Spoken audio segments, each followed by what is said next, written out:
नीता का परिवार उसकी शादी कराना चाहता है, पर नीता को अपने बॉयफ्रेंड से ही शादी करनी होती है, जिसके लिए परिवार तैयार नहीं होता। इन्हीं सब उलझनों के बीच नीता के पापा उसकी मर्जी के खिलाफ राघव और नीता की शादी करा देते हैं। शादी ਤਾਂ ਤੁਸੀਂ ਮੇਰੀ ਕਰਾ ਦਿੱਤਾ, ਹੁਣ मैं भी देख दिया ऐ परिवार खुश किवें रहंदा है।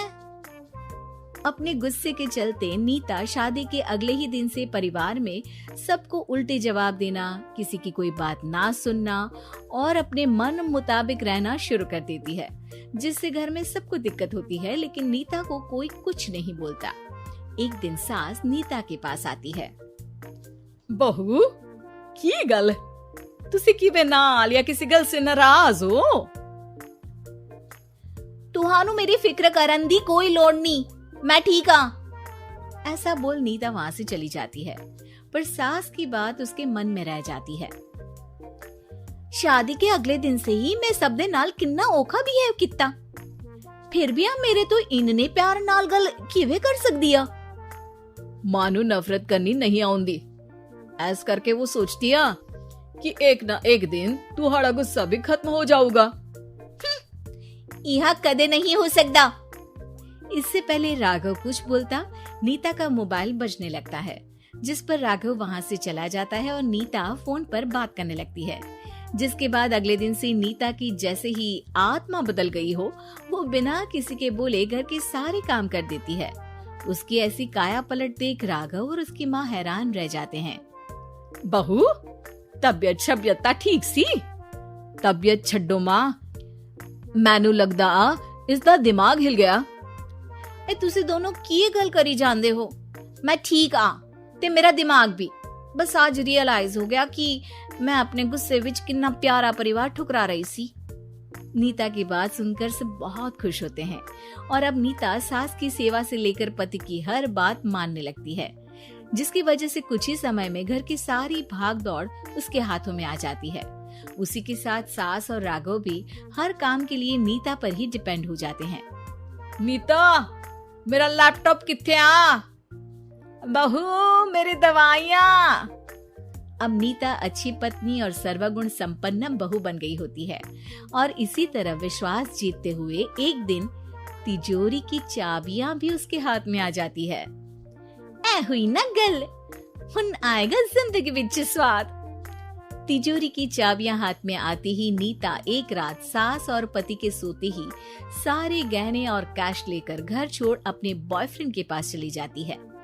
रवि मैं आ गई, अब सानू कोई अलग नहीं कर सकता। ते वेख मैं सारी ज्वेलरी ते कैश भी साथ ले आई। नीता की ये बात सुनकर रवि खुश हो जाता है और वो दोनों साथ रहने लगते हैं, जिसमें नीता पूरा समय काम करती है तो रवि उसके लाए पैसों पर ऐश करता रहता है। मैं तेरे तो प्यार कर दिया ता करके ससुराल छड़ाई, और एक तू आ जो पैसों दे आगे कुछ भी नहीं देखदा।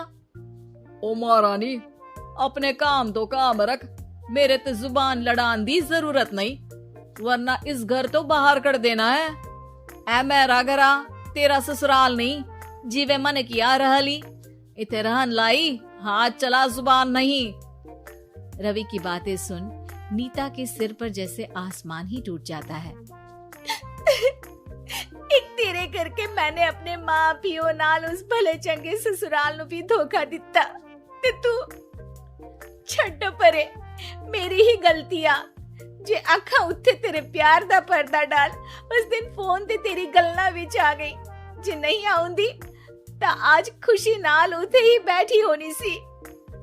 ए भाषण उन्ना दियो जिससे इसका फर्क पड़े, मेरे कॉल नौटंकी नहीं। रवि वहां से चला जाता है और नीता रोती पछताती वहीं बैठ जाती है।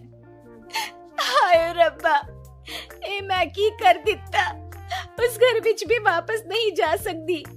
एक ता घर छोड़ा नाल चोरी भी की, कोई मेहणु माफ नहीं करूंगा।